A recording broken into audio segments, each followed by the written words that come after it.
Assalamualaikum warahmatullahi wabarakatuh. Bapak Ibu, salam sejahtera bagi kita semua. Pertama-tama izinkanlah saya memanjatkan puja dan puji syukur kehadirat Allah Subhanahu wa Ta'ala yang telah memberikan rahmat atau hidayahnya kepada kita semua sehingga kita masih diberikan kesempatan berkumpul di acara kegiatan workshop penyusunan laporan keuangan dan laporan BMN lingkup Badan Litbang Pertanian, di mana pada hari ini di sesi kedua ini kita telah hadir narasumber kita dari Kementerian Keuangan, yaitu Bapak Stephen dari Subdit Bimbingan Akuntansi dan Bimbingan Akuntansi Direktorat APK Kementerian Keuangan, di mana beliau nanti akan memaparkan terkait update rilis aplikasi BMN dan persediaan dalam penyusunan LK dan BMN semester 1 tahun anggaran 2020. Kepada para petugas, mohon nanti diperhatikan terkait perubahan tersebut. Mohon juga selama pemateri menyampaikan agar mikrofonnya dimatikan terlebih dahulu, dan mohon jangan dinyalakan sebelum diberikan kesempatan, karena nanti kami akan berikan kesempatan untuk sesi tanya jawab atau sesi diskusi seperti itu. Jadi mohon. Terus kalau boleh saya kasih saran bagi para peserta yang mungkin di aplikasi Zoom-nya rename-nya masih menyebutkan Satker, kalau bisa di rename menyebutkan namanya, nama dan nama Satker, supaya kita juga jelas siapa nanti yang bertanya atau ingin menyampaikan sesuatu terkait aplikasi ini. Oke, untuk mempersingkat waktu mungkin bisa langsung saja ya dipersilakan kepada Bapak Stephen. Waktu dan tempat kami persilahkan. Terima kasih.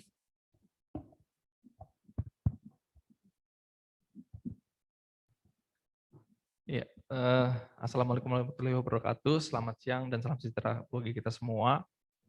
Bapak Ibu, sebelum memulai materi, kami sampaikan lagi bahwa kami sudah menerbitkan surat S16 terkait rekonsiliasi akan dilaksanakan mulai dari hari ini ya, mulai dari hari ini sampai dengan tanggal 9 Juli 2021. Itu untuk rekon bulan Mei.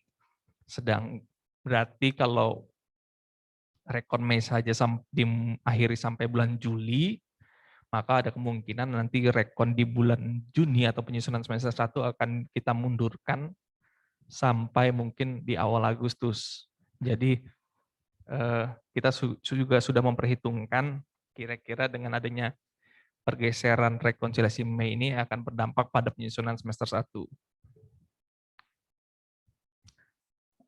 Lanjut saja ke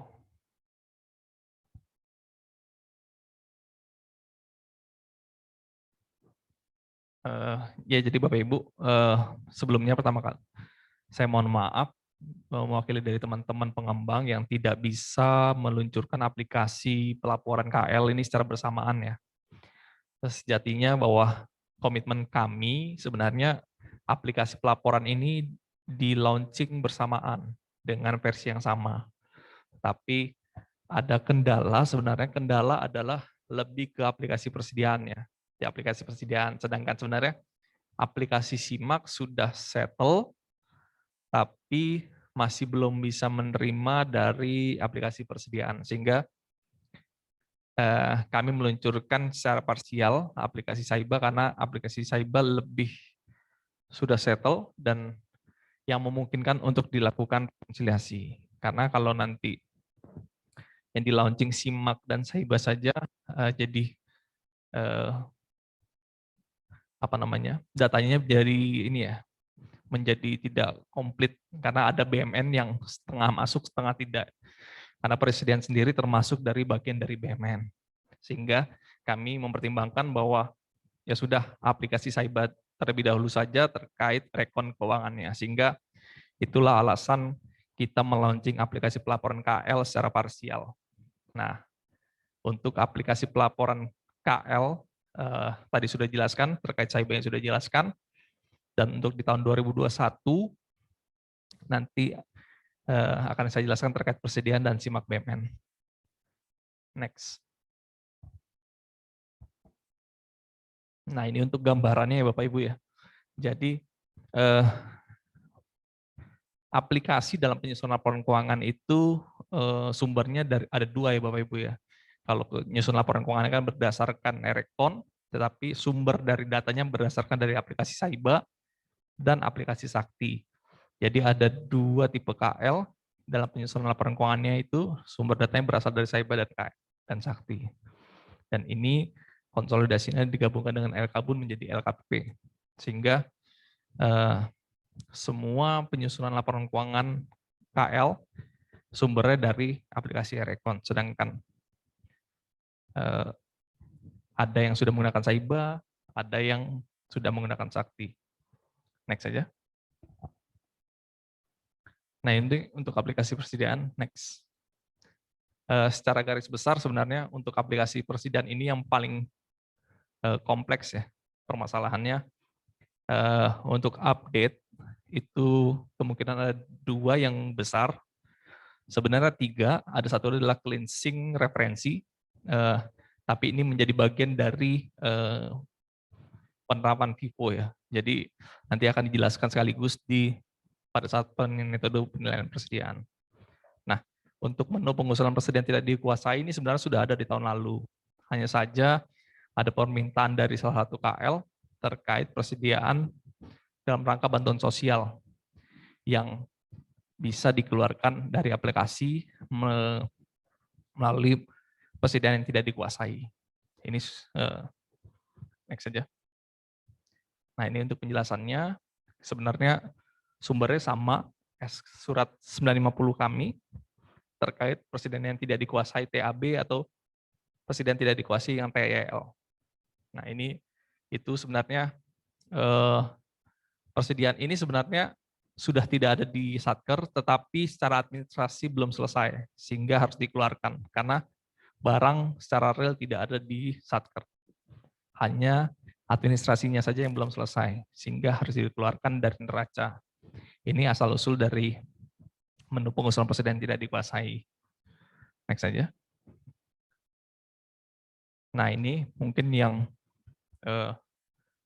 agak kompleks ya terkait metode penilaian FIFO. Jadi perlu digarisbawahi bahwa metode penilaian perubahan FIFO ini hanya merupakan metode penilaian ya, bukan secara urutan dari persediaannya secara fisik, tapi hanya penilaian FIFO, penilaian persediaannya saja yang dilakukan perubahan dari HPT menjadi FIFO.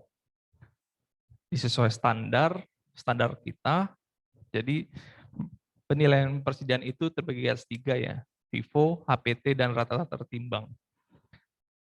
Nah, juga sudah ada dalam kebijakan akuntansi kita bahwa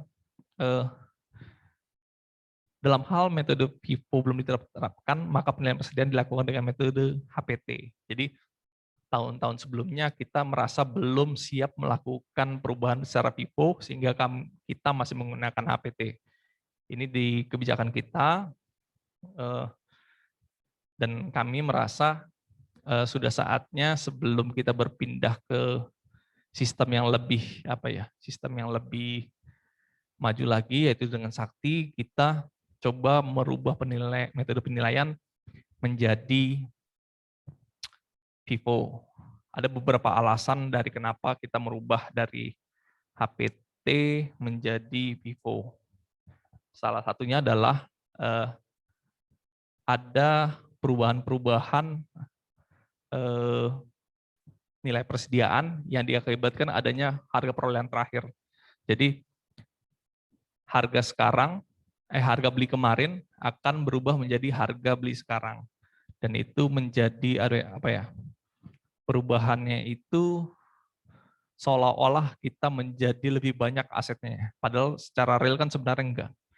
Sebelumnya misalnya beli 1.000, tetapi kita melakukan pembelian terakhir senilai 2.000, maka pembelian yang pertama akan dihargai sebesar 2.000. Dan itu dirasa menjadi sesuatu yang bahwa nilai persediaan menjadi tidak handal. Kenapa? Karena adanya pergerakan dari harga perolehan terakhir tersebut. Dan yang kedua adalah KL kesulitan untuk menjelaskan alur pergerakan dari persediaan secara real. Itulah alasan kita merubah metode penilaian FIFO dari HPT menjadi FIFO. Tetapi tidak menutup kemungkinan bahwa FIFO juga memiliki permasalahan tersendiri. Nanti akan dijelaskan, ada contohnya, next saja. Nah, ini perbedaannya Bapak Ibu ya.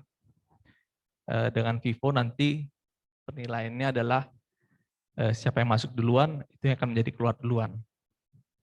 Ternyata urutan ini tidak selalu menjadi yang terbaik, tapi akan ada case-case tertentu yang dapat menyebabkan metode penilaian FIFO ini menjadi bias. Ini perbedaannya, timbul adanya koreksi otomatis yang tadi saya bilang, bahwa adanya pembelian terakhir merubah pembelian dari harga yang sebelumnya. Nilai persediaannya menjadi naik mengikuti harga perolehan terakhir. Terus juga menyebabkan selisih TKTM. Nah, dengan FIFO, tadi sudah dijelaskan bahwa Pak Haris bahwa nanti ke depannya harusnya TKTM hanya ada 2 ya, berasal dari ATR sama aset yang dihentikan. Sehingga dengan FIFO tidak ada lagi TKTM karena adanya perbedaan harga nilai persediaan. Next saja Mas. Nah ini prosedurnya, nanti akan ada DB sedia baru ya Bapak Ibu terkait FIFO persediaan yang baru, dibuatkan DB tersendiri dan aplikasi versinya 2110. Aplikasi versi 21.0. Ini nanti versinya akan sama dengan versi Saiba, cuma saja berbeda tanggal rilisnya. Secara nomenklatur dan penomorannya masih sama, yaitu adalah versi 21.0. Dan sebelum melakukan sebelum melakukan penginputan, nanti harus dilakukan migrasi terlebih dahulu ya Bapak Ibu ya. Jadi harga persediaan terakhir yang ada di induk akan menjadi start awal dari harga persediaan di seluruh satker dan anak satker. Jadi di sini nanti operator satker induk harus membuatkan user masing-masing anaknya ada di laptopnya. Kemudian melakukan pengambilan saldo awal, kemudian menyerahkan ke anak-anak satker untuk dilakukan backup data. Ini fungsinya untuk menyeragamkan harga terakhir ya. Jadi nanti ada ilustrasinya. Kenapa kita harus menyeragamkan? Karena kita mau menyamakan dengan harga di Erecon. Jadi per data itu terakhir 31 Desember 2020 itu kan setelah anak mengirimkan saldo ke induk, nanti dia akan bercampur dengan harga dari induk itu sendiri atau harga dari anak mana yang terakhir. Dan itu memungkinkan harga HPT yang ada di Erecon akan berbeda dengan harga di satker, di anak satker tersebut. Sehingga kita mau memulainya semuanya seragam, tidak berbeda. Dan di sini ada cleansing referensi ya. Jadi kita mau memberikan kesempatan kepada satker-satker yang sudah memiliki referensi yang cukup banyak agar dapat dihapuskan. Jadi untuk referensi barang yang sudah lama, yang mungkin sudah tidak terpakai dan kondisinya nol, itu bisa dilakukan penghapusan. Kalau di aplikasi existing kan tidak bisa dilakukan ya. Kenapa kami melakukan ini? Karena ini akan berdampak pada referensi yang akan dibawa ke aplikasi Sakti. Jadi kalau nggak salah di metode Sakti salah satunya adalah pas open fisik dia mencetak seluruh referensi. Jadi cukup banyak. Takutnya Satker itu terlalu repot dengan apabila memprint seluruh referensi ya, referensi yang sebenarnya sudah tidak dipakai lagi, sudah tidak ada saldonya. Nah itu kita mencoba itu dihapuskan. Next saja. Nah ini untuk tampilannya, tampilannya hampir sama ya Bapak Ibu ya. Tidak ada beda dengan aplikasi existing. Next. Jadi ini penjelasannya Bapak Ibu terkait pembentukan saldo awal di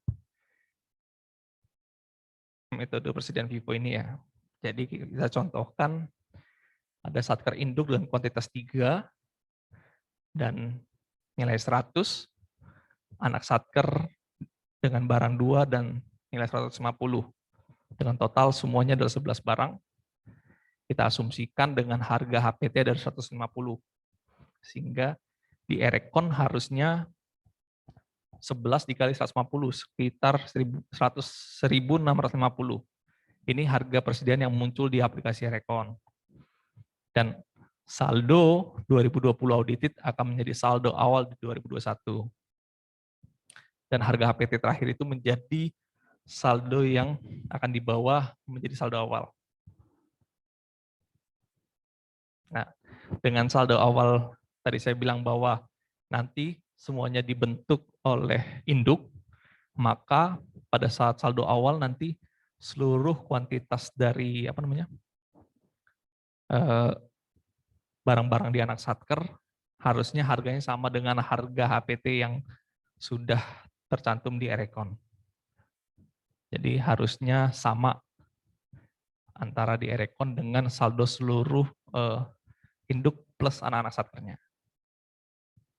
Ini tahapannya, tadi saya bilang bahwa dilakukan di satker induk, kemudian melakukan pengambilan saldo awal, terus login user anak yang ada di laptopnya satker induk, kemudian membuat backup, kemudian menyerahkan ke anak-anak satker, kemudian dilakukan restore, agar harganya menjadi sama ya Bapak Ibu. Next saja. Nah ini untuk pembentukan saldo awalnya, kalau persediaan adalah melalui migrasi dan cleansing data. Kalau untuk Sakti, dia setup metode penilaian FIFO, sedangkan persediaan Sakti ini melakukan update detail persediaan. Jadi Bapak Ibu adalah satker yang nomor 1 ya. Tahun lalu menggunakan persediaan, tahun sekarang masih menggunakan aplikasi persediaan. Sehingga melakukan saldo awalnya berdasarkan migrasi, saldo awal, dan cleansing kode barang. Sedangkan yang Sakti dengan Sakti yang sudah menggunakan Sakti, dan sebelumnya persediaan, tetapi tahun 2021 menggunakan Sakti. Ini ada 3 KL, MK, DPR, dan KY yang sudah menerapkan Sakti di 2021. Next. Ini skip aja, ini persediaan ke aplikasi Sakti ya. Untuk KL tertentu, next. Nah, ini Bapak Ibu, sebenarnya untuk tampilan dari FIFO, kami mengharapkan seperti ini Bapak Ibu ya. Jadi, semua transaksi dari yang transaksi masuk dan keluar itu harus berurutan. Dengan masuknya itu sehingga membentuk layer-layer per transaksi ya. Jadi misalnya kita lihat saldo awal hasil migrasi, itu ada 11 unit menjadi layer 1, batch 1 ya. Terus ada pembelian 10 unit dengan harga 100, sehingga layer menjadi 2, 11 unit dengan harga 150, layer 1, dan 10 unit dengan harga 100 di layer 2. Dan apabila ada pemakaian, misalnya 15, dia akan mengambil secara berurutan ya Bapak Ibu ya. 11 unit terlebih dahulu yang layer 1, kemudian mengambil 4 unit yang layer 2 sehingga tersisa 6 unit dengan harga 100 yang berdasarkan layer 2. Begitu selanjutnya sampai ke bawah Bapak Ibu. Ini adalah harapan kami terkait metode penilaian FIFO mutasi keluar dan masuk. Tampilan layernya masih jelas, ini ya Bapak Ibu ya, terlihat jelas ya. Tetapi next saja Mas. Oh, ya nggak ada ya, saya lupa. Tadi belum tampil Mas ya? Sudah ya? Oh, jadi sebenarnya ada ketidaksesuaian ya di antara back aja, back sebelumnya. Ya jadi sorry nggak bisa tampil ya. Jadi antara yang kita harapkan dengan layer per layer ini, tetapi di aplikasi yang sekarang nanti yang akan di launching ya tidak sesuai dengan harapan yang kita inginkan ya.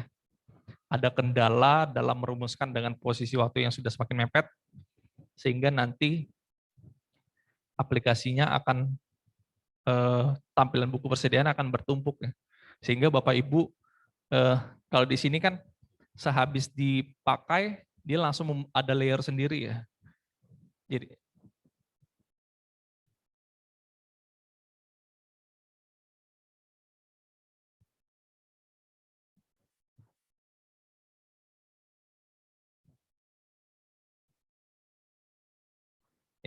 nah ini. Jadi ini Bapak Ibu ya. Dengan yang sebelumnya setiap dipakai dia akan membentuk layer sendiri. Dan di sini tidak sesuai harapan ya. Metode penilaian FIFO yang ada di aplikasi kita yang nanti akan di-launching. Di sini saldo awal adalah 30 misalnya. Terus kemudian pakai 25. Dengan 5, terus ada pembelian lagi. Kalau tadi kan kalau misalnya sudah itu harusnya tambah 25 berarti ada menjadi 5 dan 25 ya layernya ya. Tetapi di sini menjadi 30. Dia tergabung ya. Tergabung antara 5 yang atas dengan 25. Jadi 5 yang dengan harga 10.000 dengan 25 yang harga 15.000. Jadi agak rumit melihatnya, tapi dan keterbatasan waktu ini yang jalan tengah yang harus diambil. Kami mengharapkan nanti di update-update berikutnya nilai buku persediaannya bisa back Mas. Nah, ini bisa seperti ini, jadi membentuk layer-layer, jadi biar enak bacanya. Jadi setelah transaksi muncul layer yang tersisa dan mana layer yang terbentuk. Jadi misalnya di sini ada pemakaian. Sebelumnya kan adalah 2 layer, layer 1 dan 2, 11 dan 10 itu, terus pemakaian 11 diambil 4 jadi 15, sisa 6 layer 2. Next. Nah, kalau di sini kan enggak. Jadi langsung mensummary-kan jadi 30. Ini 30 kalau Bapak Ibu lihat perhatikan 30 kali 15.000 kan nggak mungkin sebesar 425. Dan itu sebenarnya berkonten harga 5, 10.000 dan 25 seharga 15.000. Jadi agak cukup repot ya. Apabila transaksi yang keluar masuknya cukup banyak, jadi Bapak Ibu harus sering-sering lihat ke atas, layer ini sudah habis terpakai atau belum gitu. Kami mengharapkan ini hanya sampai di update yang nanti akan kita launching ya. Di update berikutnya semoga kita langsung sudah mengembalikan sesuai dengan harapan. Jadi agar Bapak Ibu bacanya cukup enak ya. Kalau ini agak rumit karena harus melihat ke histori-histori atasnya. Next saja. Nah ini untuk tadi saya contohkan bahwa FIFO ini bisa menimbulkan kebiasaan ya. Kenapa? Karena jika diterapkan secara FIFO dan HPT akan menjadi tidak tepat. Karena persediaan ini harus khusus ya, dibuatkan referensi-referensi tersendiri. Next saja ilustrasinya Mas. Ini saya contohkan terkait yang paling sering terjadi adalah barang untuk diserahkan ke masyarakat ya. Sambil simpelnya sebagai contoh gedung, tanggal perolehan 12 Februari, lokasi Semarang dengan nilai 100 juta, kemudian 20 Maret, lokasi Banyuwangi dengan nilai 60 juta, 28 April, Yogyakarta 90 juta. Tetapi kita contohkan tanggal penyerahannya bahwa tidak berurutan sesuai dengan masuknya ya Bapak Ibu ya. Kalau tadi tanggal perolehannya adalah Semarang dulu, Banyuwangi baru Jogja, tetapi yang diserahkan ada yang lebih dulu ya Bapak Ibu ya. Tidak berurutan sesuai dengan perolehannya. Misalnya di sini Banyuwangi yang diurutkan keluar pertama kali. Kalau kita menggunakan HPT, nilainya menjadi 90 juta. Bebannya ya, pada saat diserahkan ya. Kenapa? Karena kalau HPT, harga terakhir adalah Jogja. Sehingga pada saat Banyuwangi akan diserahkan, dia akan menjadi nilai beban 90 juta. Kalau itu menerapkan cara HPT. Dan apabila menerapkan cara FIFO, malah dia akan menggunakan harga dari Semarang. First in, first out. Jadi apapun yang masuk pertama, itu yang akan dikeluarkan secara pertama. Sehingga bebannya menjadi tidak sesuai ya. Kita menyerahkan barangnya adalah Banyuwangi, tapi kita malah mengambil bebannya Semarang. Bebannya menjadi overstated ya. Dan kami mengharapkan bahwa pencatatan ini seperti ini harus dispesifikan di referensi masing-masing. Sehingga walaupun HPT atau FIFO, dia akan tetap masing-masingnya bebannya. Jadi pada saat diserahkan, bebannya tetap adalah 60 juta. Ini mau HPT, mau FIFO, dia tidak terkendala. Karena dia dibuatkan referensi tersendiri. Next. Jadi ini konsepnya Bapak Ibu ya. Untuk saldo awal persediaan, tambah persediaan masuk, dikurangi persediaan keluar, sama dengan saldo persediaan akhir. Ini harusnya konsepnya seperti ini.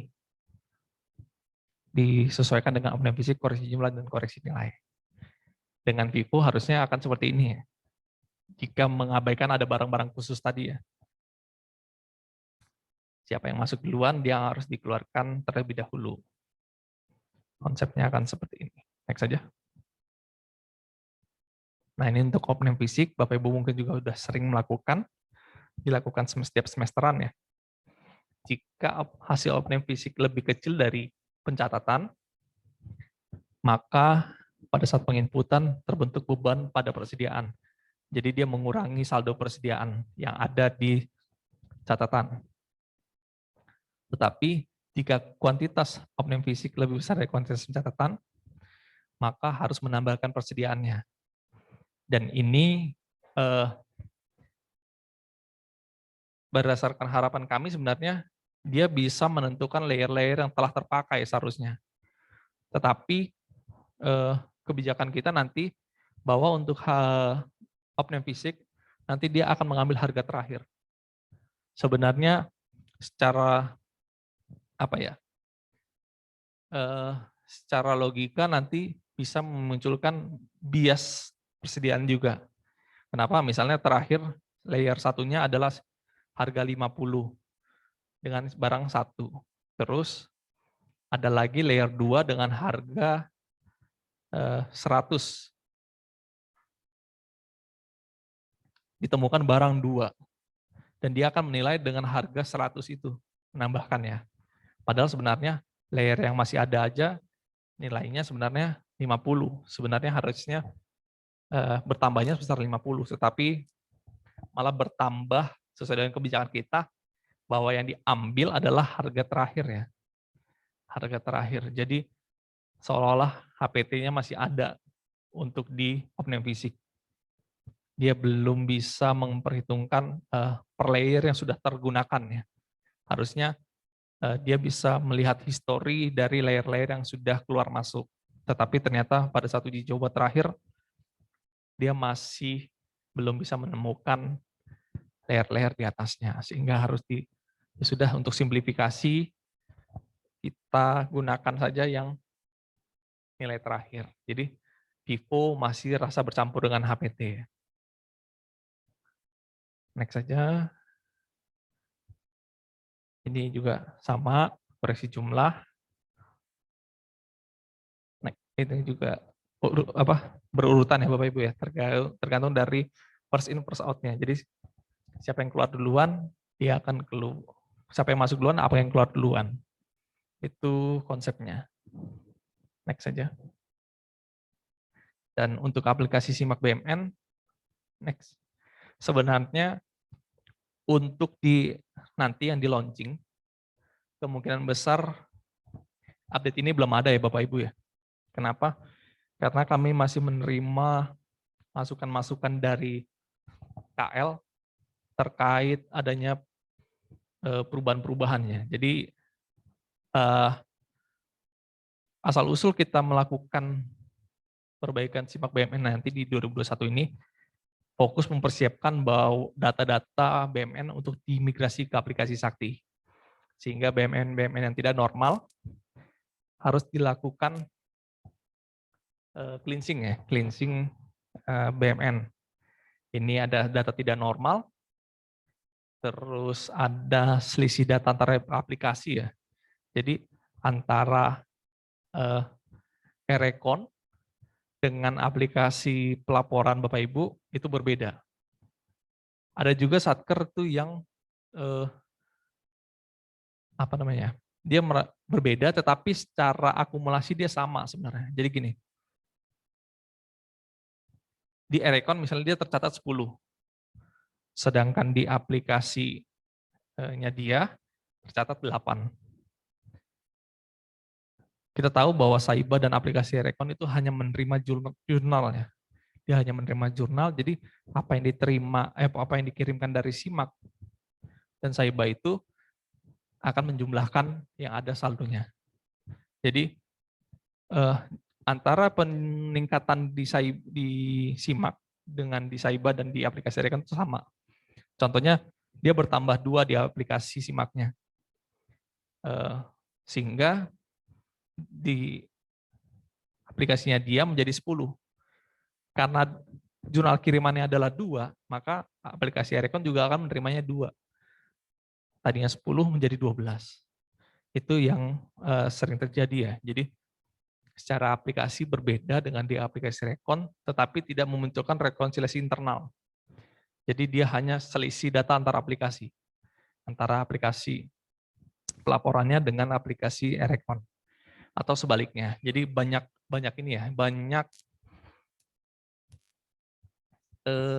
bentuk-bentuk anomali ya BMN ya. Kita juga belum bisa memutuskan berapa banyak sih sebenarnya data BMN anomali ini. Sudah ada beberapa contoh. Jadi nanti dengan aplikasi SIMAK BMN ini, yang paling besar mungkin update-nya, tapi mungkin tidak pada saat launching pas penyusunan ya, yaitu namanya kertas kerja konfirmasi. Jadi kertas kerja ini nanti akan membaca data BMN yang ada di aplikasi SIMAK Bapak Ibu. Kira-kira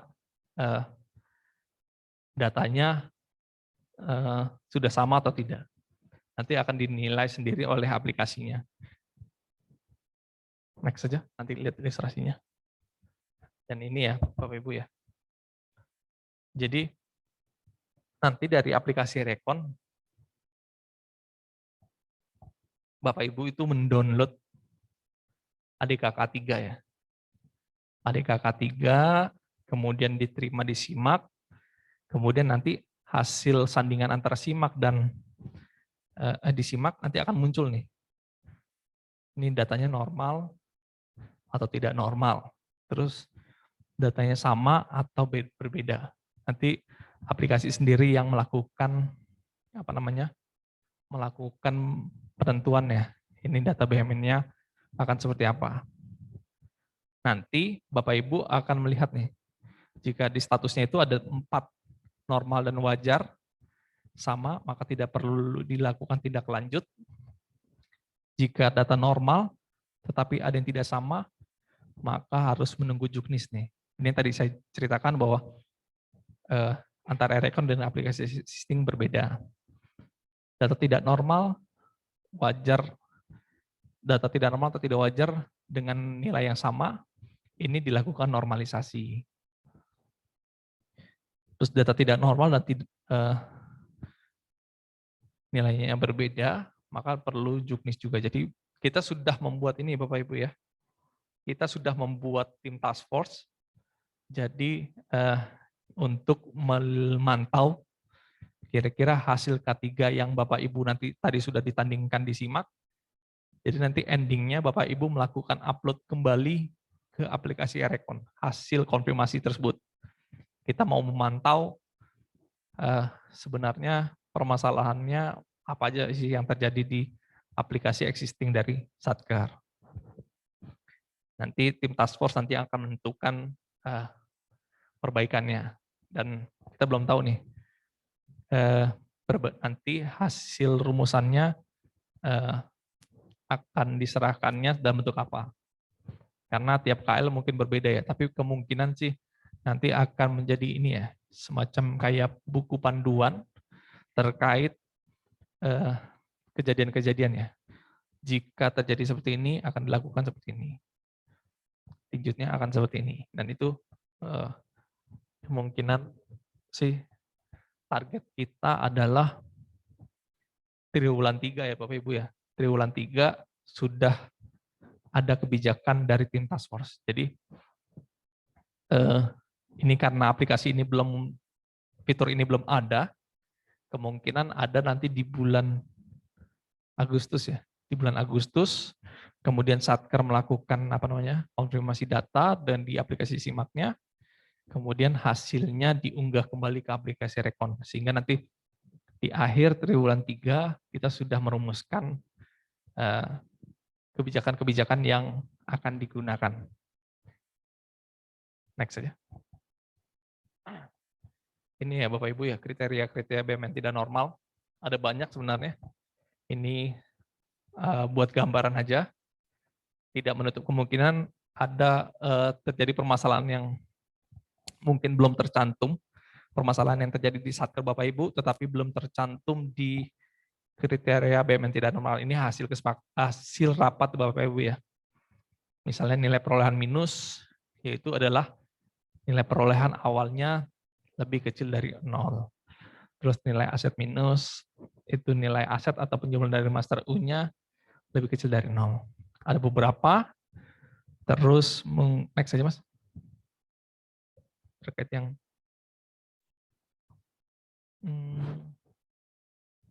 nah ini ada case sama di Kementan juga, ada KDP yang tidak terdefinitif seluruhnya ya Bapak Ibu ya. Jadi misalnya gini, dia melakukan pembangunan seharga 1 miliar. Tetapi pada saat menarik penyelesaian KDP di aplikasi SIMAK-nya, ternyata harga nilai yang bergerak hanya 800 juta. Sehingga nilainya sendiri sudah, nilainya masih ada 200 juta, tetapi NUP-nya sudah tidak ada, karena sudah aplikasi merasa sudah menyelesaikannya. Sebenarnya kalau Satker itu memantau, sebenarnya harusnya bisa melihat kejanggalannya. Tetapi karena mungkin pada saat itu dia sedang banyak melakukan pembangunan, ada puluhan KDP sehingga dia tidak memantau bahwa ada satu KDP yang tidak terkonversi full. Jadi masih menyisakan nilai dan itu sudah tidak bisa ditindaklanjuti ya Bapak Ibu ya. Jadi pada saat dia mau melakukan tinjut, nanti akan ada notifikasi bahwa KDP ini sudah pernah diselesaikan sehingga tidak bisa ditindaklanjuti kembali. Ini yang sudah PR 2 tahun ya, belum bisa diselesaikan karena kemarin kita masih berfokus pada reval ya, sehingga untuk permasalahan-permasalahan seperti ini karena tidak banyak satker yang mengalami, dia menjadi seolah-olah terabaikan. Padahal sebenarnya kita sudah aware terhadap permasalahan ini. Next saja. Nanti bisa dicek kembali. Ini ada kesalahan masa manfaat BMN, manfaatnya kosong, sehingga tidak sesuai, tidak jalan penyusutannya, atau enggak penyusutannya berlebih karena misalnya untuk peralatan dan mesin misalnya 4 tahun, tetapi dia terambil masa manfaatnya yang 8 tahun misalnya, jadi sehingga penyusutannya jadi tidak sesuai ya, jadi berbeda. Next saja. Dan kriteria ada 17 ya Bapak Ibu, nanti bisa dilihat sendiri terkait formula-formulanya, seperti apa sih kriteria BMN tidak normal, dan tidak menutup kemungkinan Bapak Ibu jika ada permasalahan BMN yang tidak normal yang Bapak Ibu alami, itu belum tercover di sini. Sehingga nanti apabila hasil konfirmasi tadi K3 itu setelah upload ke Erekon nanti akan terpantau oleh kita. Kira-kira ada BMN yang misalnya tidak wajar tetapi belum tercover ya, belum tercover. Sehingga harus dilakukan pembuatan kriteria ulang terkait BMN tidak normal. Next. Nah ini selisih data antar aplikasi ya. Jadi aplikasinya yang mana yang berbeda itu juga perlu kita ketahui, apakah simaknya saja, atau persediaannya saja, atau keduanya, atau di Saiba atau di aplikasi Erekon. Dan itu yang kita perlu keterbukaan dari teman-teman satker, permasalahan seperti apa, karena ini nanti data yang akan kita migrasi ya. Jadi takutnya kalau sudah mepet nanti Bapak Ibu tidak bisa termigrasi dengan baik, Bapak Ibu tidak bisa menggunakan datanya di aplikasi Sakti. Bahwa tadi yang disampaikan Pak Aris bahwa data di 2021 nanti akan menjadi data Sakti 2022. Apabila Bapak Ibu tidak bisa memigrasi data BMN-nya, nanti Bapak Ibu akan terkendala dalam proses penyusunan di 2022. Sehingga akan menghambat Bapak Ibu sendiri terkait penyusunan laporan keuangannya di 2022. Next, Mas. Ya mungkin itu Bapak Ibu terkait gambaran aplikasi yang belum launching, tetapi gambaran besarnya seperti ini Bapak Ibu ya. Kalaupun ada hanya penambahan-penambahan minor yang mungkin ditambahkan oleh UR ya. Kebetulan UR adalah di bagian sistem, mereka yang menentukan aplikasi harusnya seperti apa. Kita hanya proses bisnis itu memberikan masukan terkait fakta di lapangan. Mungkin itu, Mas.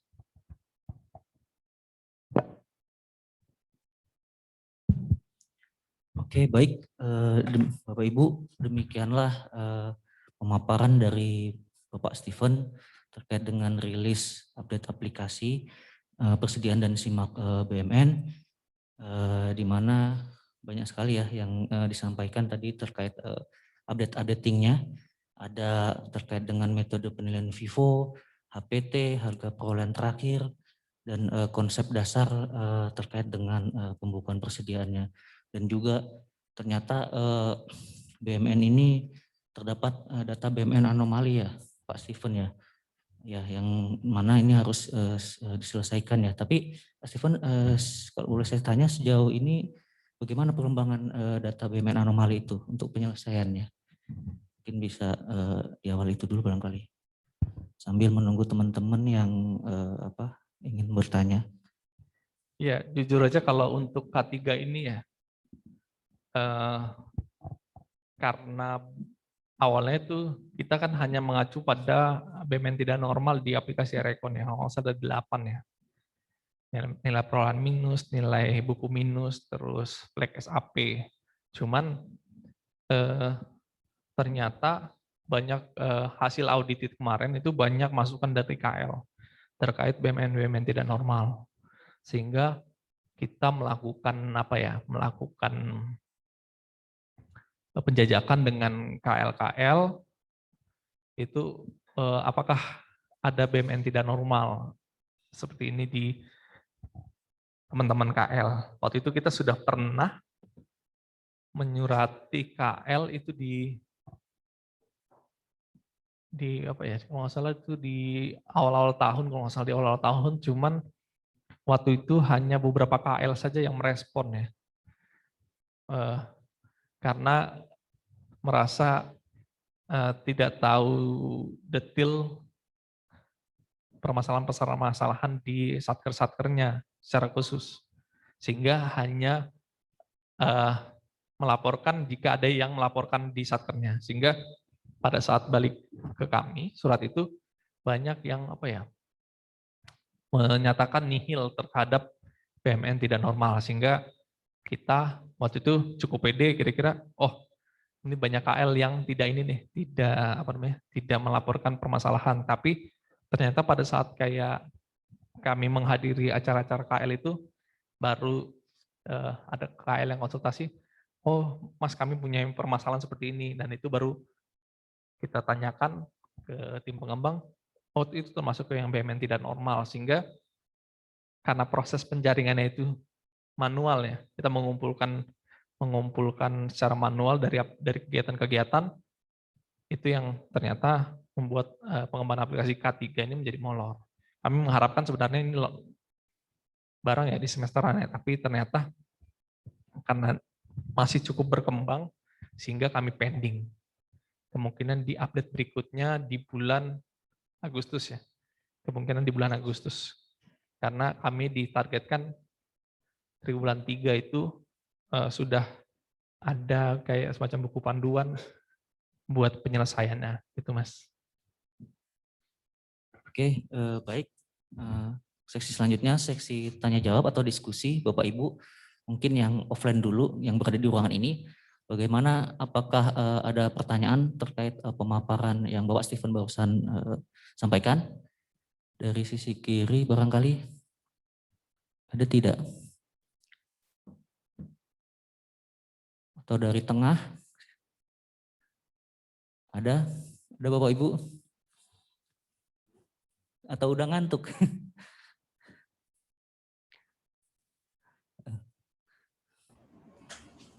Yang dari Zoom boleh nggak? Ada Bapak Ibu? Atau mungkin yang dari via online, yang dari aplikasi Zoom? Yang dari Zoom boleh nggak? Yang resen nggak? Oh, Mas Bastian. Oke, Mas Bastian. Mas Steven, butuh informasi Mas terkait ini. Nanti kan kita kan memang migrasi langsung dipercepat ke Sakti ya di 2022 ya. Nah, untuk persediaan itu yang diutamakan lebih awal kan dari persediaan. Kira-kira skemanya nanti dari Satker seperti apa ya? Apakah harus hanya transaksi langsung pindah atau ada surat pernyataan yang harus kita siapkan juga gitu? Mungkin itu dahulu Mas. Ya, terima kasih Mas Bas. Jadi nanti Bapak Ibu terkait migrasi itu sampai saat ini ya belum karena ini kan migrasi secara total ya. Kalau sebelumnya kan hanya 3 atau 4, 5 KL, cuman karena ini total kita belum ada panduan secara secara konkret kira-kira akan seperti apa. Tetapi gambarannya adalah nanti data yang dimigrasi adalah data yang dari aplikasi Rekon Bapak Ibu ya. Jadi yang tadi seperti Pak Hari sampaikan bahwa nanti mulai bisa menggunakan aplikasi Sakti terkait pelaporannya itu setelah masa audit di 2021 ini. Karena nanti kita yang akan mempush data dari aplikasi Recon ke saktinya KL masing-masing. Dan itu menunggu hasil audited dari BPK ya. Jadi kita nggak bisa memprediksi kira-kira akan kapan ya, karena faktanya tahun yang lalu ya 2020 itu yang Mbak Hari sampaikan masih tanggal 21 Mei aja masih ada yang melakukan upload. Padahal terakhir batas upload adalah 23 April. Dan itu kita di luar prediksi kita ya, bahwa masa auditnya bergeser, sehingga proses migrasinya pun harus bergeser. Mungkin itu Mas Bas. Oke, baik. Ya, kalau memang dari per KL berarti ibaratnya memang satu keseluruhan KL, kita ibaratnya rekon dahulu ya Mas ya. Rekon per KL berarti ya. Iya Mas, jadi pokoknya kita mendapatkan aba-aba bahwa audited sudah clear dan Clear. tidak ada perubahan dari BPK, nanti kita yang akan mendorong dari aplikasi Recon ke aplikasi saktinya Sakti. Satker. Oke. Kemudian untuk saibanya lebih awal memang. Semua sepaket sih Mas. Oh, satu paket. Oke, baik. Semua sepaket. Saya juga masih akan testing di Sakti karena kan saya juga nginput yang RKKL. Nah, itu kalau kita nginput numerik nilai itu kan satu kali akun kita okekan dia akan selalu reload muter. Satu kali akun reload muter. Nah, itu saya khawatirkan nanti yang di inputan kita yang SAI trouble seperti itu mungkin. Oh, siap.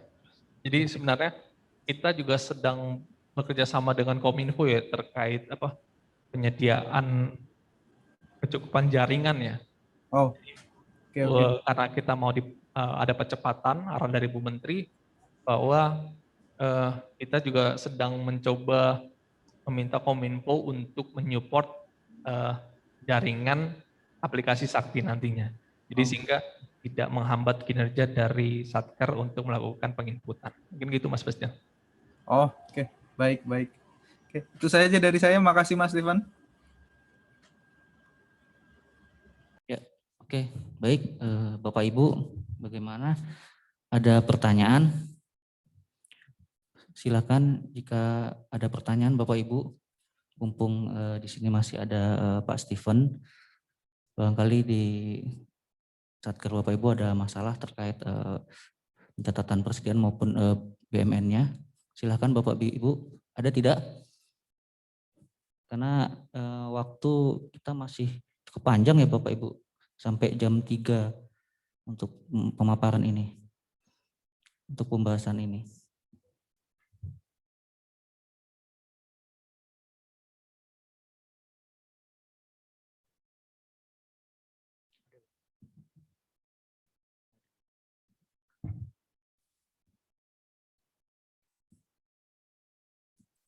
Ada Bapak Ibu?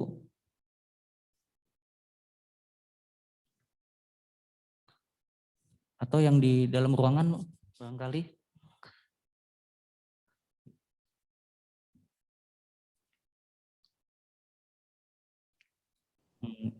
Bagaimana? Ada pertanyaan?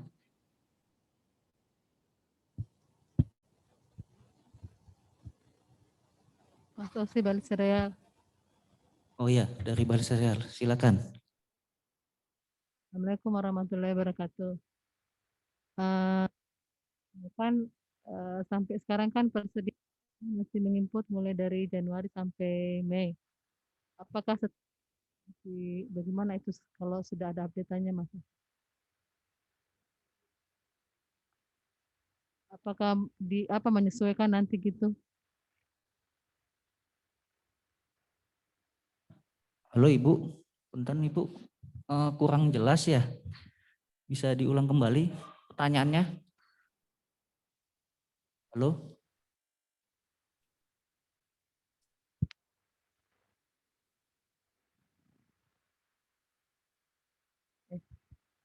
Halo? Ya, halo, silakan Ibu. Ibu.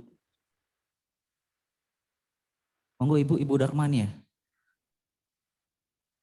Silakan Ibu.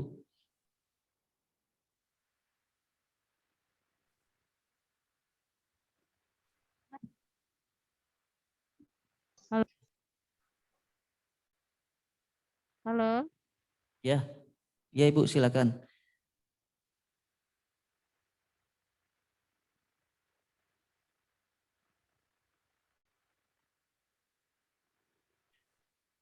Halo, halo Ibu.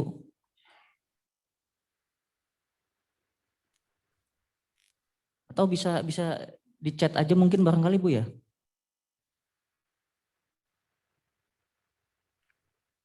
Ini ada suaranya. Halo, halo Ibu. Dengan Ibu Dharma ya ini. Halo, masih halo Ibu. Kedengaran kok Ibu. Tadi suaranya. Bisa dimulai pertanyaannya?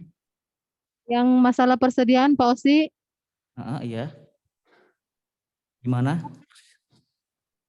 mulai Januari sampai Mei, Juni lah. Apakah nanti setelah ada updatean persediaan apa menyesuaikan Pak? Atau harus nginput ulang lagi?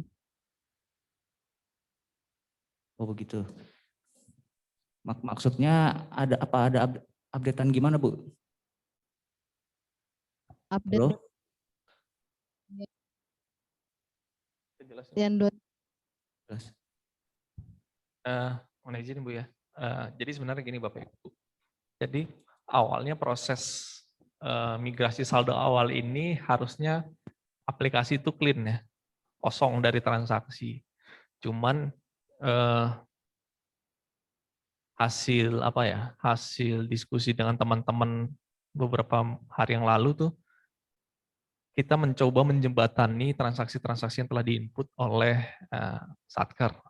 Tetapi terkendala dari layer-layer yang ada di aplikasi Pipo yang baru. Dan untuk transaksi penggunaan sudah fix tidak akan pernah bisa dibawa, tetapi untuk persediaan masuk itu masih 50-50. Kira-kira akankah terangkut pada saat proses migrasi. Tetapi kemarin pada saat uji coba itu ada beberapa memang yang masih tidak terbawa ya, terutama transaksi-transaksi yang ada anak Satker ya. Itu yang cukup rumit untuk membawa transaksi persediaan masuk di anak Satker. Jadi apabila induk sudah input, nanti anak juga input, nanti seolah-olah saling ketukar. Kadang anaknya yang datanya anak yang masuk ke induk, datanya induk yang malah masuk ke anak. Dan itu tadi yang Pak Aris sampaikan bahwa kami mengharapkan input pada saat setelah launching. Tetapi fakta di lapangan bahwa banyak Satker yang sudah melakukan penginputan dan persediaan masuk ya. Persediaan masuk dan persediaan keluar. Dan persediaan keluar pada saat migrasi saldo awal ini tidak akan pernah bisa dibawa ya. Tapi untuk persediaan masuk itu masih 50-50 karena terutama yang ada anak Satker nih, itu tidak mulus perpindahannya. Makanya Paris mengarahkan bahwa dilakukan penginputan adalah setelah aplikasi launching. Tetapi kalau mau apa ya, untung-untungan bahasa ininya, ya nggak apa-apa. Kalau misalnya mau menginput toh juga nanti kalau misalnya memang tidak bisa terbawa, mau tidak mau kan dia input lagi. Tetapi kalau apabila ternyata aplikasinya bisa mengcover itu, ya Bapak Ibu bisa tinggal melanjutkan penginputan persediaan keluarnya. Jadi masih belum menjamin bahwa persediaan masuk itu akan mulus ya perpindahan yang setelah Bapak Ibu input ya dari Januari sampai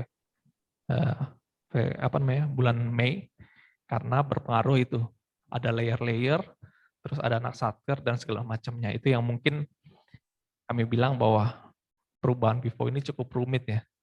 Secara logic model mungkin ya kan tinggal begini aja gitu loh. Secara ininya sih mudah, tapi secara aplikasi ya mungkin yang teman-teman yang jago coding mungkin bisa melihatnya ini cukup rumit nih sebenarnya. Tapi secara akuntansinya sih sebenarnya simple, first in first out gitu loh, tinggal memindahkan data yang sudah diinput. Tapi ternyata banyak validasi ya. Jadi nanti di transaksi persediaan ini akan banyak validasi ya. Jadi misalnya gini, Bapak Ibu pernah menggunakan kode barang ini di bulan misalnya tanggal 3 bulan Maret. Tapi Bapak Ibu tidak bisa menginsertkan lagi ya. Tidak bisa menginsertkan transaksi di tanggal sebelumnya. Kenapa? Karena nanti dia akan memblok bahwa sudah pernah menggunakan kode barang ini di tanggal-tanggal berikutnya. Sehingga banyak validasi itu yang cukup rumit bisa membawa seluruh transaksi yang diinput Bapak Ibu di aplikasi existing. Karena ada perbedaan HPT dan di Bapak Ibu sudah terbentuk nilai persediaan yang bergerak karena HPT, beban-bebannya itu tidak bisa langsung setelah mengupdate semua otomatis berubah. Dan itu yang kami selalu mewanti-wanti bahwa penginputan sebaiknya setelah aplikasi launching. Tetapi kalau yang sudah terlanjur ya mau gimana? Silakan dicoba ya. Kalau misalnya nanti tidak terbawa berarti kan sama saja ya, Bapak Ibu juga menginput lagi. Tetapi kalau memang sudah terlanjur, ya untung-untungan bahwa aplikasinya bisa menghitung seluruh yang telah digunakan ya, sehingga tidak berbenturan dengan layer-layer dan validasi yang ada. Mungkin itu Ibu ya, mungkin tidak memberikan harapan yang 100% bakalan menjawab kegelisahan dari Satker, tetapi itu yang terjadi bahwa terjadi kerumitan di aplikasi persediaan saat ini. Mungkin itu, Bu.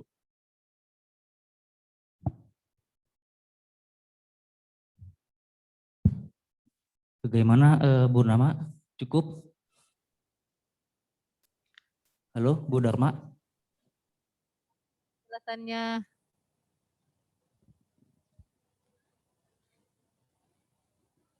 makasih Pak Osi. Oh, iya baik. Bagaimana yang lain?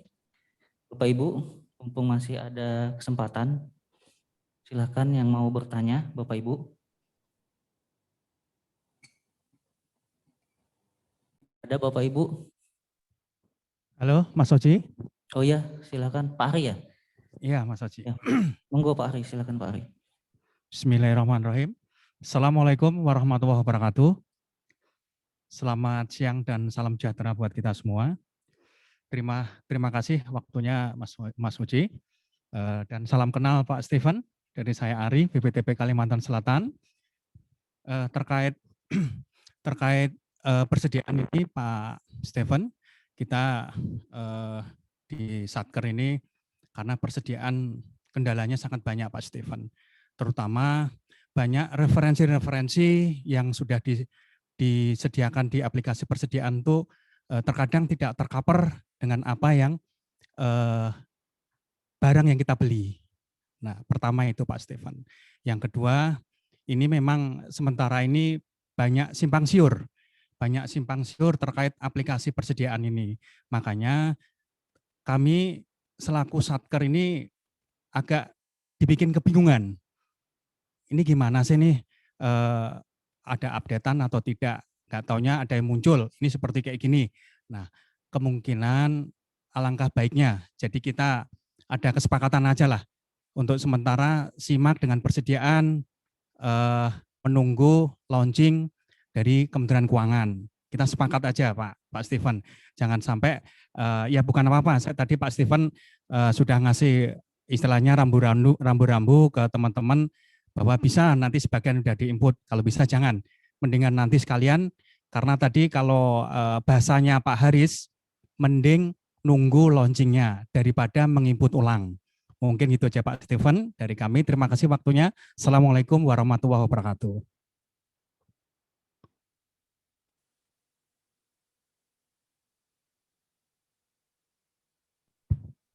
Ya, terima kasih Pak Ari atas masukannya. Jadi terkait untuk kode barang ya, mungkin ini menjadi masalah klasik ya, masalah klasik terkait barang-barang yang mungkin belum tercover di kodifikasi barang, persediaan maupun dari BMN. Jadi sebenarnya perlu ditegaskan bahwa untuk kodifikasi BMN ini itu merupakan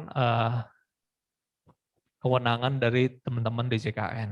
Jadi kita sudah seringkali menghimbau KL apabila merasa bahwa satker-satker di bawahnya terdapat BMN yang tidak tercover di kodifikasi BMN, agar menyampaikan permohonan ke DJKN untuk menambahkan barang yang mungkin diinputkan. Tetapi perlu digarisbawahi bahwa kodifikasi BMN itu melalui KMK, Keputusan Menteri Keuangan, yang mungkin agak sulit ya, agak sulit jika membuat penambahan kodifikasi hanya 1-2 kode barang saja, sehingga harus dilakukan pengumpulan terlebih dahulu untuk kodifikasi BMN. Kira-kira kita juga tidak bisa memastikan nih, teman-teman DJKN kapan mau menyodorkan ke Ibu Menteri KMK-nya untuk mengupdate. Untuk menyiasatinya biasanya untuk yang untuk kodifikasi yang belum tercover, biasanya kita mencoba mereka-reka kira-kira yang menyerupai ya, yang menyerupai bentuknya atau manfaatnya atau kegunaannya, masa manfaatnya atau segala macam itu bisa menyesuaikan. Karena apabila nanti sudah ada kodifikasinya, Satker itu bisa bisa melakukan reklasifikasi jika ada kodifikasi yang lebih tepat. Dan perlu dimasukkan bahwa apabila ini barangnya sebenarnya secara kodifikasi tidak kurang tepat, itu Bapak Ibu bisa mencatatkan, biasanya kan kalau penginputan SIMAK itu ada catatan ya, catatan kira-kira barang ini sebenarnya apa sih sebenarnya, biar nanti pada saat sudah terjadi pergantian operator itu bisa, oh maksudnya barang ini tuh ini tuh gitu. Jadi tidak terputus ya. Jadi setelah mungkin operator yang pertama mengetahui bahwa ini barangnya sebenarnya A, tetapi pada saat berpindah dia menjadi oh barangnya yang ini mana nggak ada nih, malah jadi tidak ketahuan ya, seolah-olah barang BMN tidak ditemukan. Sebenarnya barangnya ada, cuman karena kodifikasinya kurang tepat sehingga seolah-olah barang tidak ditemukan, padahal sebenarnya barangnya ada di dalam DBR. Dan kami mengharapkan Bapak Ibu jika menemui seperti ini, agar mencari kodifikasi yang kira-kira menyerupai ya, dan jangan terlalu jauh dari masa manfaatnya, karena terkait dengan misalnya penyusutan atau kegunaannya, dan bisa dikasih catatannya. Tapi kalau untuk persediaan, seingat saya nggak ada kayak catatan gitu ya, tapi bisa ke lainnya biasanya, lainnya yang mungkin hampir menyerupai seperti misalnya kan biasanya itu bisa milih golongan, terus bidang, subkelompok ya. Itu disesuaikan dengan kodifikasi terdekat. Terus terkait update untuk launching sebenarnya untuk yang belum input sebaiknya jangan melakukan penginputan. Tetapi yang sudah terlanjur input ya nggak usah dihapus. Toh juga nanti dia bakalan kalau misalnya tidak termigrasi ya dia akan input ulang. Tetapi kalau untuk yang yang belum input ya sebaiknya menunggu aplikasi launching. Karena kan kemungkinan rekon atau penyusunan semester 1 adalah di atas tanggal 10 ya.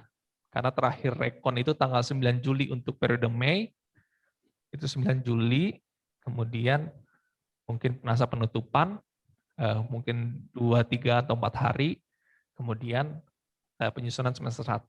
Dan itu sudah, harapannya sih kemarin yang pengembang sudah menjanjikan itu ada pada saat semester 1 mulai dibuka aplikasinya. Karena aplikasi SIMAK sebenarnya tinggal menunggu finishing dari aplikasi persediaan. So far sih sudah mulai ini ya, sudah mulai kelihatan layer-layer Vivo-nya sudah mulai terbentuk, sehingga sudah agak settle untuk aplikasi persediaannya. Tapi 2 minggu lalu mungkin masih berantakan, sehingga itulah kenapa bisa terjadi pemunduran launching aplikasinya. Saran saya untuk yang yang belum input sih sebaiknya jangan melakukan penginputan, tapi yang sudah terlanjur input ya tadi untung-untungan kalau misalnya bisa termigrasi ya syukur ya, kalau tidak termigrasi ya berarti dia sama kayak teman-teman yang lain, dia melakukan penginputan dari awal kembali. Mungkin itu Pak Arif ya. Makasih Pak Stefan. Sama-sama Pak Arif.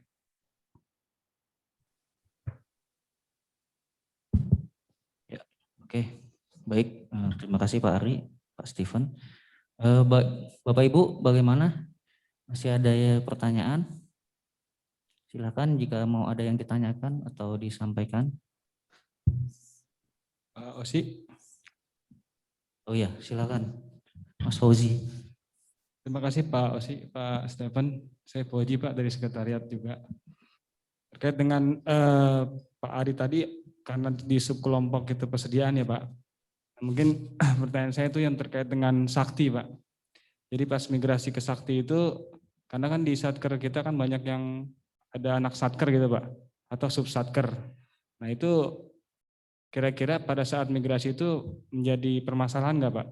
Atau mungkin bisa ditransfer ke Satkernya atau dibiarkan seperti itu? Kalau misalkan dia ke migrasi, apakah ada permasalahan seperti itu Pak? Terima kasih Pak Stefan.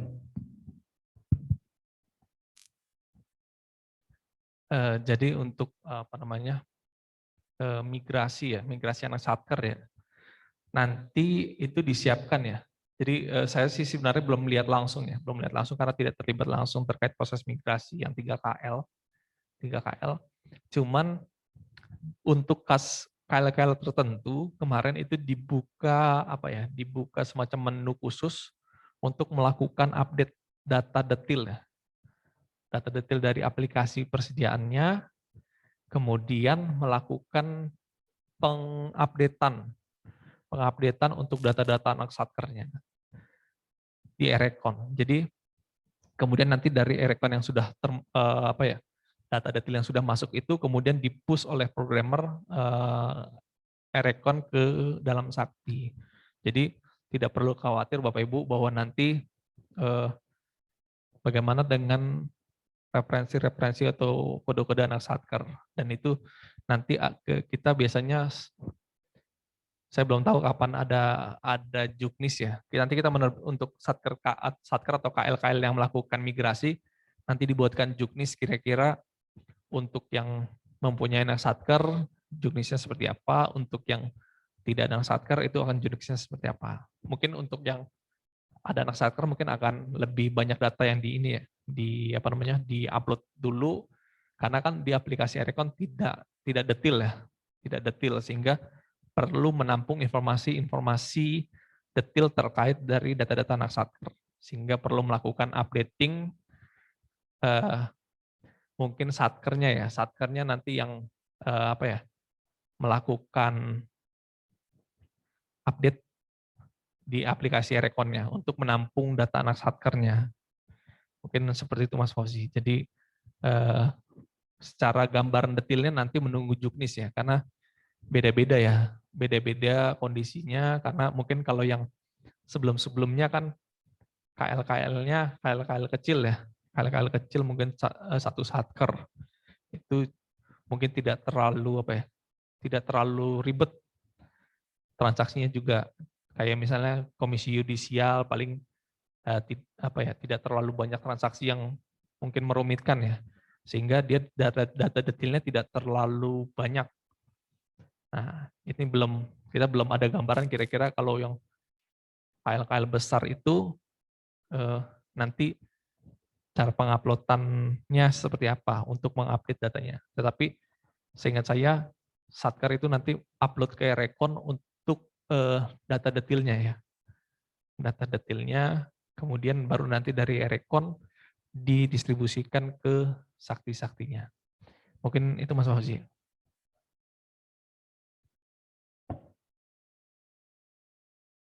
Pak Steven, ini ada pertanyaan yang melalui via chat.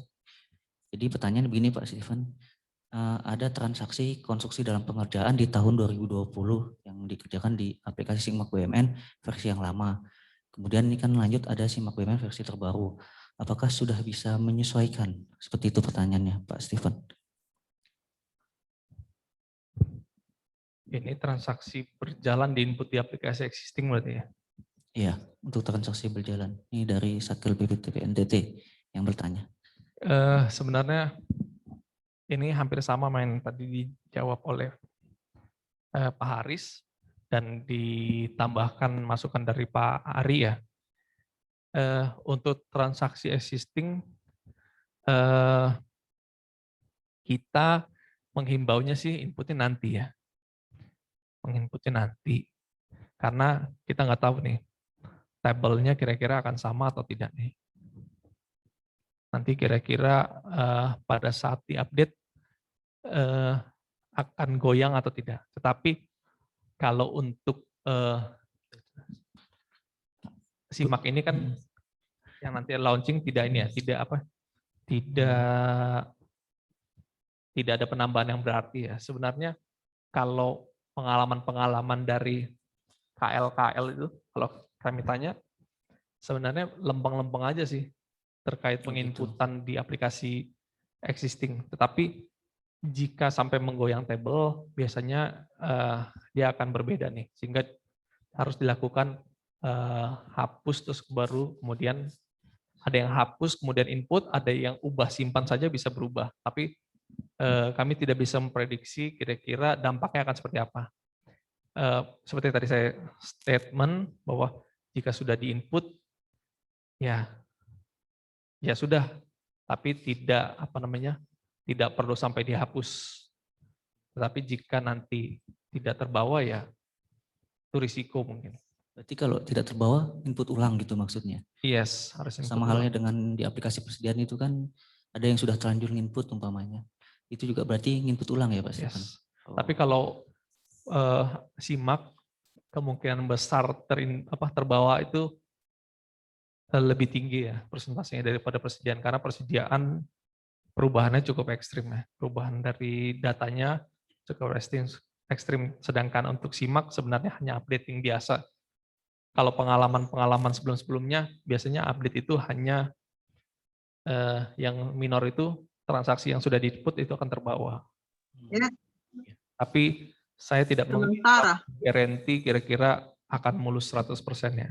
Dan Bapak Ibu harus mengecek kembali kira-kira angkanya sama enggak sebelum dari update dengan setelah di-update. Karena biasanya Bapak Ibu setelah update melihat melihat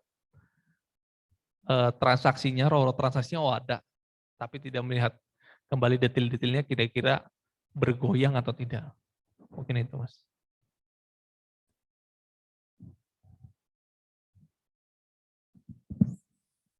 Ya, oke, baik. Bapak Ibu bagaimana? Masih ada yang mau bertanya?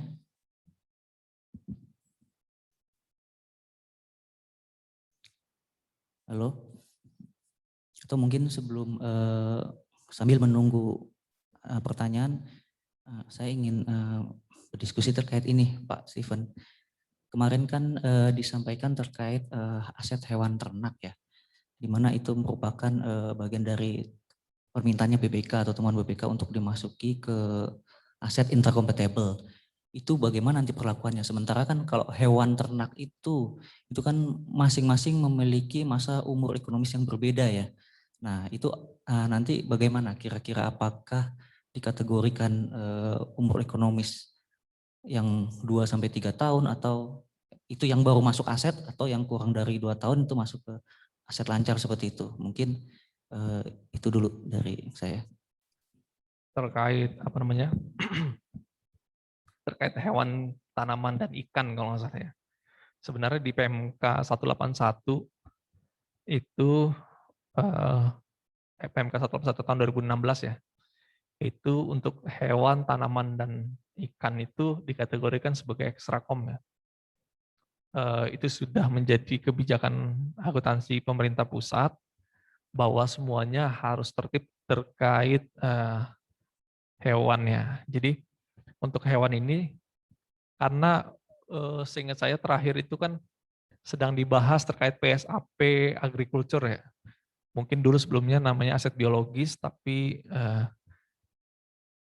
apa ya kalau nggak salah kurang populer kalau nggak salah disebut aset biologis ya, maka disebut agrikultur kalau nggak salah. Dan itu harapannya nanti akan diklasifikasikan nih, mana yang sebagai aset biologis yang aktif atau bukan gitu. Pokoknya ada kategorinya tersendiri, saya lupa, saya tidak ngikutin lagi. Jadi pada intinya tuh nanti akan ada yang masuk neraca simak, ada yang masuk neraca persediaan. Dan untuk kebijakan kita, seingat saya masih di PMK yang kebijakan akuntansi dan PMK 181 itu masih sebagai extra-comptable ya. Kalau misalnya memang BPK mengharapkan itu sebagai intra-comptable, sebenarnya harusnya itu temuan itu harus dieskalasikan ke atas, ke tingkat LKPP. Kenapa? Karena ada beberapa KL juga yang mengalami kayak Kementan, bahwa hewan dan tanamannya itu adanya di extra-comptable, bukan di intra-comptable. Misalnya contohnya kayak KLHK, KKP, terus BNN terkait polisi yang terkait anjing-anjing pelacaknya itu sebagai extra-comptable juga. Dan perlu perlu di-clearkan terkait tujuan dari hewan dan ternak itu sendiri. Mana yang sebagai indukan dan untuk dipelihara atau mana yang untuk diserahkan. Jika memang ada anak-anak ternak yang memang diniatkan untuk dikembangbiakan, ya makanya harusnya dan dikembangbiakan untuk dijadikan indukan ya, itu harus dijadikan extra-comptable. Tetapi jika memang akan untuk diserahkan, niat untuk diserahkan, dia tetap sebagai persediaan. Jadi niat dari mau diapakan hewan ternak itu sendiri. Untuk pada saat ini ya, klasifikasinya hanya seperti itu. Jika memang untuk digunakan sendiri, maka sebagai ekstrakom, tapi jika niatnya untuk diserahkan, maka sebagai persediaan. Karena kalau seandainya BPK, tadi saya juga sudah lihat Mas Andi menunjukkan bahwa ada temuan terkait hewan yang masih di ekstrakom ya. Ekstrakom itu ya kalau mau ya itu dieskalasikan ke tingkat atas. Kenapa? Karena Kementerian Pertanian tidak bisa membuat kebijakan tersendiri terkait ini masuk intra atau ekstrakom gitu. Ini harus kalau mau ya merubah PMK 181-nya dan perubahan kebijakan akuntansi di tingkat LKPP. Kalau misalnya mau itu sebagai intra-comptable. Kenapa? Ya karena aplikasi yang ada sekarang dia membacanya berdasarkan kedua ketentuan itu sehingga sebagai extra-comptable. Mungkin itu Mas Osi. Oke, terima kasih Pak Steven. Bapak Ibu, bagaimana? Apakah masih ada pertanyaan? Oh, oke. Ada yang resen dari BPTP Bengkulu ya. Oke, silakan Pak. Dari Pak Elin. Ya, Silakan. Pak Steven masih terkait persediaan. Itu berarti nanti persediaan yang rilis yang terbaru ini hanya bisa mengangkut saldo awal dari tahun sebelumnya ya. Maksudnya nanti berarti kita hanya bisa login untuk tahun 2021 untuk persediaan yang akan di launching ini. Atau bisa login ke tahun sebelumnya gitu, Pak. Maksudnya biar kalau sudah bisa login ke tahun sebelumnya kan bisa aplikasi yang lama ini kita stop. Karena sering aplikasi-aplikasi kita ini kan mengganggu malah di PC atau laptop kita gitu, Pak. Sering error gitu, Pak. Apa masih harus dipertahankan atau yang rilis nanti ini bisa sekalian membuka data-data untuk tahun sebelumnya gitu, Pak.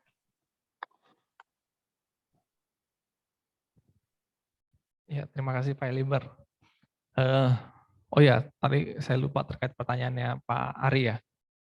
Nanti Bapak Ibu untuk update aplikasi kami mengarahkan bahwa untuk update aplikasi itu hanya di aplikasi DJPB atau di aplikasi HiDJPB ya.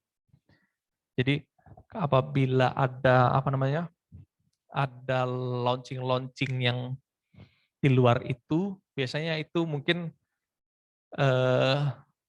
dari KL yang pengen membantu, mungkin karena takut nanti di lamannya DJPB atau hanya itu berat karena semuanya mengakses, sehingga ada yang berinisiatif untuk membuat link tersendiri untuk mengunduh aplikasi. Tetapi kalau untuk launching yang resmi dari kami, itu di HiDJPB Bapak Ibu, di HiDJPB dan di DJPB biasanya itu sepaket. Biasanya apabila kita masuk HiDJPB, pada saat mau klik misal tidak bisa, dia biasanya menyertakan link alternatif di situ. Dicantumkan misalnya mirror 1, mirror 2, atau mirror 3. Itu biasanya larinya ke antara HiDJPB atau ke laman DJPB. Itu untuk aplikasi. Dan untuk aplikasi 2021 sebenarnya dia mengambil saldo awal aja ya. Dia membuatkan DB sendiri. Sebenarnya ada DB sendiri, tetapi tidak menutup kemungkinan ini kan sesuatu yang baru ya, sesuatu yang baru, perubahannya itu dengan mengambil data dari DB yang sebelumnya. Kami takutnya kalau misalnya nanti dihapus atau dihilangkan, BPK pada saat pemeriksaan minta pembuktian. Kira-kira mana saldo awalnya, kira-kira saldo awalnya sudah tepat atau belum nih gitu. Jadi kami tidak menyarankan aplikasi yang lama itu dihapus ya atau dihilangkan. Kenapa? Karena dia takutnya ada penelusuran lebih ke saldo awal. Karena kan ini sesuatu yang baru ya. Apalagi dengan mengambil saldo awal penyamakan dengan e-recon ya. Detailnya kan kalau di e-recon kan tidak terlihat detailnya. Sehingga harus di aplikasinya si induk satker nih, misalnya, oh ini detail dari saldo tahun sebelumnya seperti ini. Dan itu yang perlu tetap di-keep dua-duanya. Dan itu biasanya sebelumnya kan DBC dia 10, kemudian nanti membentuk DBC dia 21. Jadi tempatnya sama ya, tempat di DBBMN, cuman beda folder file liber. Jadi biasanya tidak bisa dihapus secara ini ya. Sebenarnya bisa aja dihapus setelah dilakukan migrasi, tetapi biasanya saling terhubung karena ada dalam satu DBBMN. Mungkin itu Pak Liber.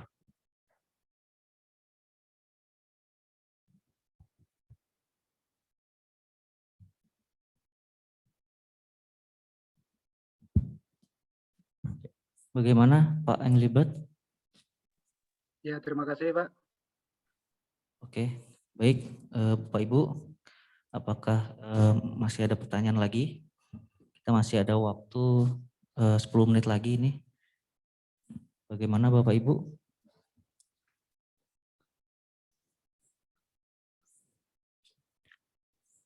Halo, ada pertanyaan lagi Bapak Ibu?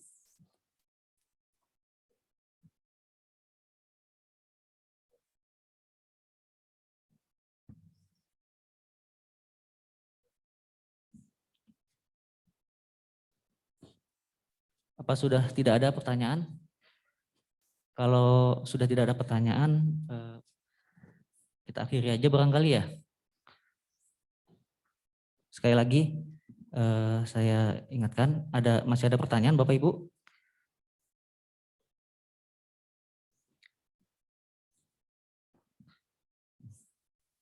Nggak ada ya?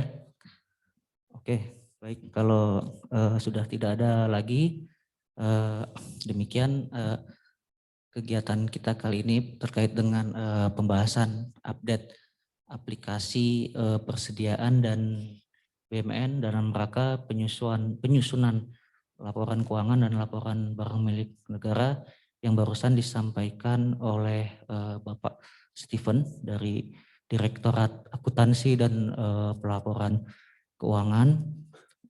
Saya himbau kepada Bapak Ibu semua, mohon jangan live dulu karena di seksi akhir acara kita akan dilakukan evaluasi dan penutupan yang nanti disampaikan oleh Sub Koordinator Keuangan, yakni Ibu Sri Kulmianti.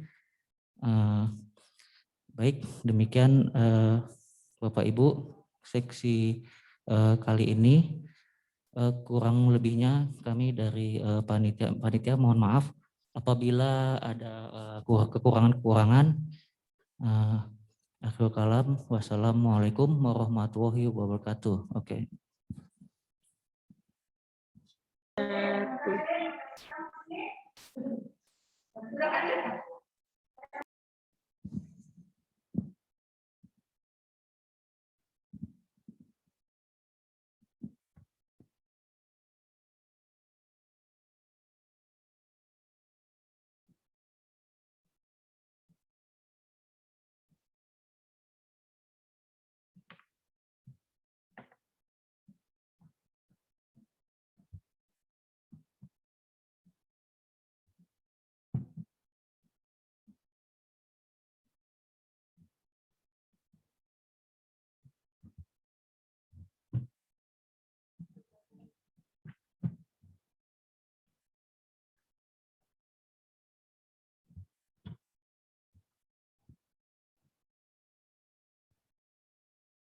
Baiklah Bapak dan Ibu, mengingat acara dari awal hari kemarin Selasa pada tanggal 29 Juni 2021 sampai dengan hari ini rasanya usai sudah seluruh rangkaian acara disampaikan mulai dari narasumber hari kemarin sampai hari ini. Tentu kami mengharapkan bahwa dalam penyusunan laporan keuangan semester 1 di 2021 ini akan berjalan dengan sebaik-baiknya, meskipun memang kalau untuk semester 1 itu belum terlalu belum terlalu berat barangkali ya dibanding nanti semester 2, akan tetapi kami sangat berharap mulai dari saat ini dengan adanya aplikasi baru dan kita tinggal menunggu rilis rilis aplikasinya dari Kementerian Keuangan. Kemudian ada beberapa surat yang tadi disampaikan oleh Pak Haris bahwa untuk irekon kita masih ada kelonggaran terutama pada bulan Mei masih sampai pada tanggal 10 Juli kalau tidak salah tadi masih ditunggu itu masih boleh, jadi tidak ada punishment juga. Kemudian rilis aplikasi nanti akan ada suratnya ya, tadi disampaikan oleh Pak Haris. Jadi Bapak dan Ibu ada kemungkinan penyusunan laporan keuangan semester 1 itu tidak akan bisa kami lakukan pada tanggal 12 sampai tanggal 16 Juli yang rencananya memang akan kita lakukan pada tanggal tersebut, mengingat ada mundur waktu untuk irekon kita. Jadi mungkin poin-poin atau titik-titik kritis tadi kami mohon Bapak dan Ibu dapat mencatatnya dan memperhatikan dengan sebaik-baiknya. Tentu nanti surat-surat yang disampaikan dari Kementerian Keuangan melalui tentunya Biro Keuangan dan Perlengkapan setelah sampai ke kami akan sampai juga ke Satker Bapak Ibu tentunya. Dan kami akan menginformasikan segala sesuatu yang terkait dengan penyusunan laporan keuangan apabila dari Biro Kepegawaian telah disampaikan kepada kami, Biro Keuangan dan BMN telah disampaikan kepada kami. Saya rasa seluruh rangkaian acara sudah selesai dan tidak ada lagi tim panitia yang akan disampaikan dalam Pikon. Ada Mas? Pengumuman ya? Ya silakan Mas Agung disampaikan dulu pengumumannya. Bapak dan Ibu mohon dapat menyimak pengumuman karena ini penting untuk Bapak Ibu.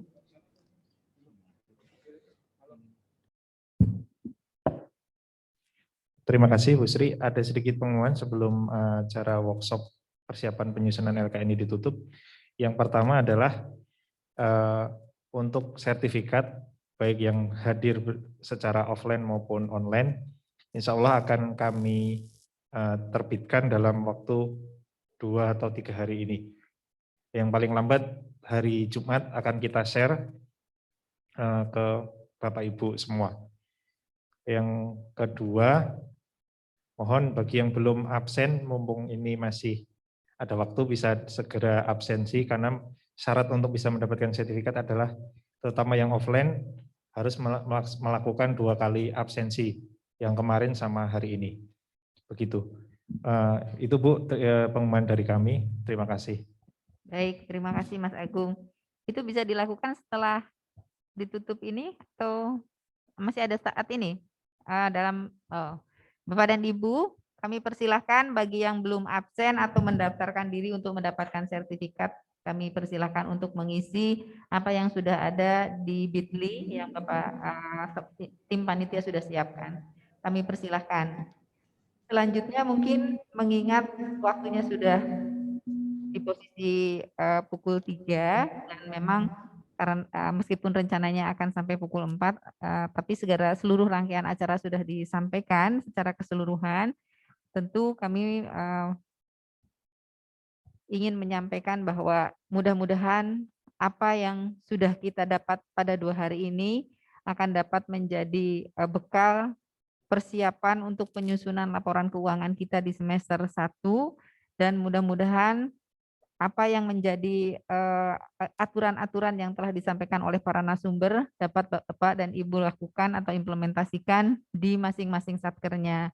Akhir kata mungkin saya mengucapkan terima kasih yang sebesar-besarnya kepada Bapak dan Ibu peserta, baik yang berasal dari Badan Litbang Pertanian secara khusus internalnya. Kemudian kami juga menyampaikan terima kasih kepada seluruh peserta yang berasal dari kementerian lain. Mudah-mudahan di lain waktu kita sama-sama dapat berbagi ilmu, dan apabila Bapak dan Ibu misalkan mempunyai acara, tidak ada salahnya juga tentunya ya nanti counterpart kita Pak Agung bisa disampaikan dan kita sama-sama mencoba untuk menimba ilmu terkait dengan laporan keuangan ini. Akhirnya saya tutup acara workshop persiapan penyusunan laporan keuangan dan BMN semester 1 di 2021 ini dengan mengucapkan hamdalah. Terima kasih. Secara resmi saya nyatakan ditutup. Assalamualaikum warahmatullahi wabarakatuh. Waalaikumsalam Waalaikumsalam warahmatullahi wabarakatuh.